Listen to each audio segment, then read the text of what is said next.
पंक्तियों पर आधारित है आज का एक नाटक, जिसका शीर्षक है हाथ जोड़कर है विनय हमारी, तुम सब रहो शाकाहारी।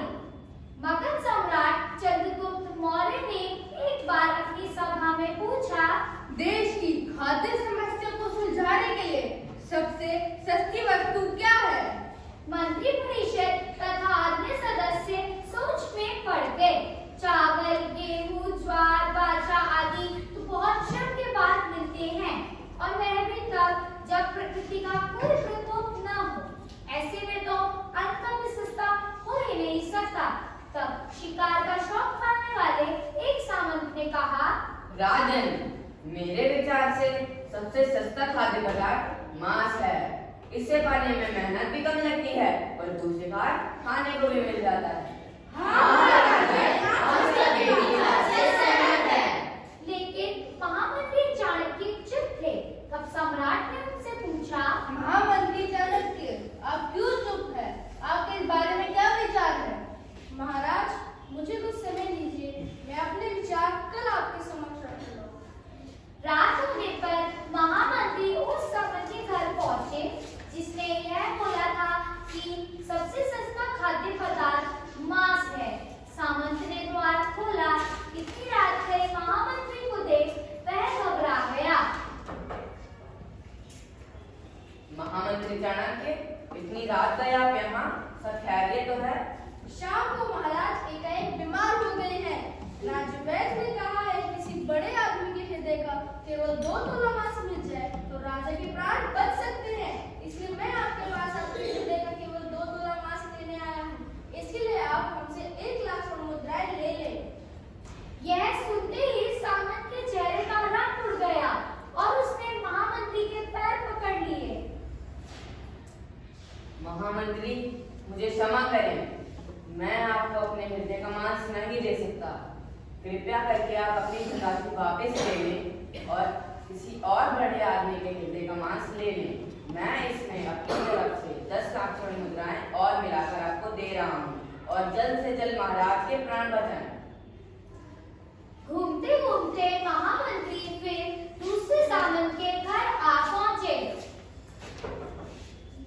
महामंत्री, इतनी रात गए आप यहाँ, आपके आने की कोई खास वजह? शाम को महाराज की तबीयत खराब हो गई है। राजवैद्य ने कहा है किसी बड़े आदमी के हृदय का केवल 2 तोला मांस मिल जाए तो राजा के प्राण बच सकते हैं। इसलिए मैं आपके पास आपके हृदय का केवल 2 तोला मांस लेने आया हूँ। इसके लिए आप हमसे 80 लाख स्वर्ण मुद्राएं ले लें। हे भगवान, ना ना ना, मैं आपको अपने हृदय का मांस नहीं दे सकता। कृपया करके आप अपनी धनराशि वापस ले लें और आप किसी और बड़े आदमी से संपर्क करें। मुझे माफ करें। ढूंढते ढूंढते महामंत्री तीसरे सामंत के घर आ पहुंचे। महामंत्री चाणक्य, आप इतनी रात भी प्रधान ने कच क्यों किया? क्या कोई जरूरी काम था?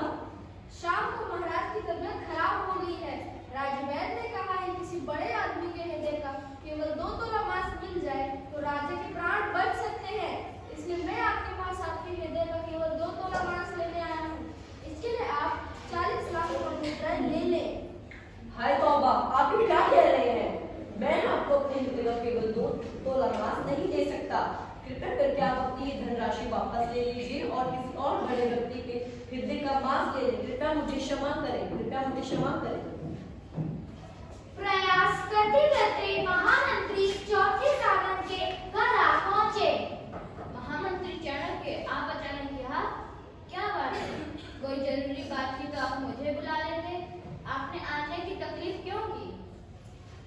क्या आपको पता है, शाम को महाराज की तबीयत खराब हो गई है।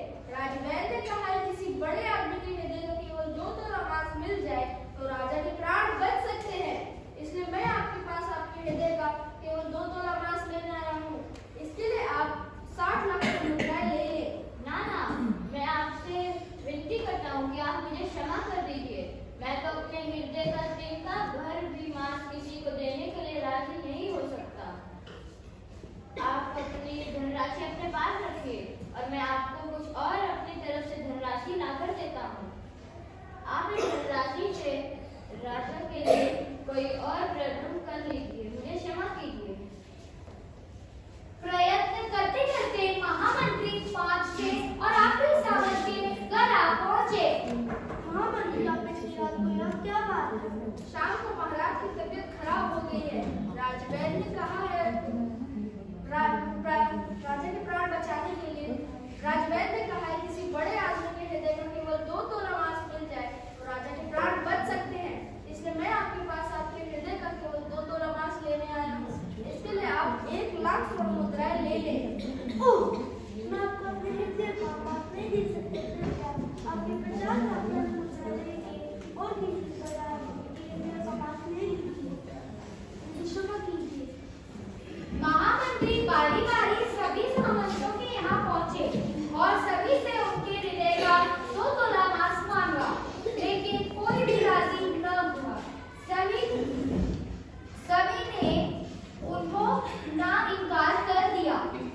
बोलकर, रिझाकर, रिश्वत देकर आदि।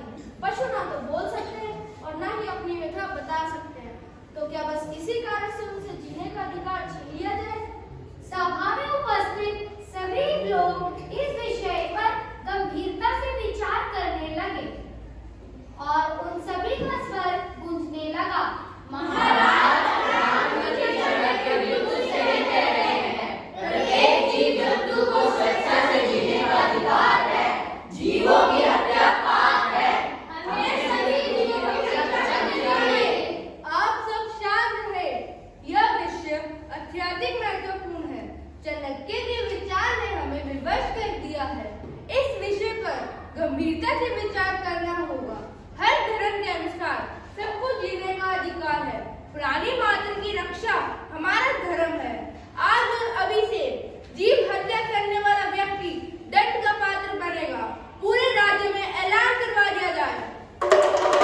सुनो सुनो सुनो, ये वाक्यों ध्यान से सुनो। महाराज का आदेश है कि आज और अभी से जीव हत्या करना मना है और जो व्यक्ति इस बात को नहीं मानेगा वह दंड का भागी होगा। चारों दिशाओं में यह स्वर गूंज उठा।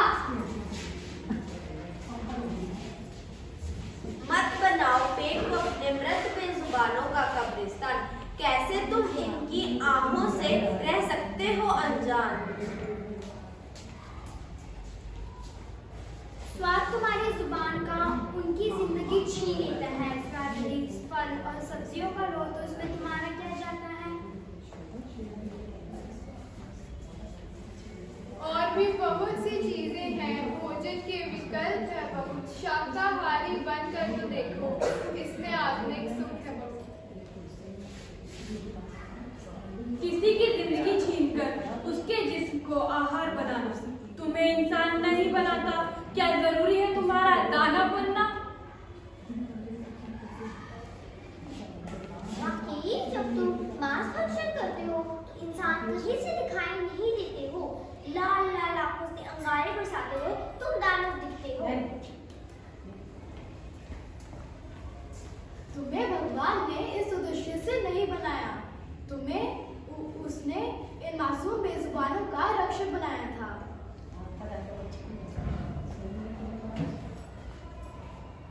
मगर आज रक्षक ही बक्षक बन बैठे तो इन बेजुबान जीवों की पुकार सुने कौन? कलयुग की भयावता का ऐसा है असर, इनकी मौन दर्द भरी चीखें सुने कौन?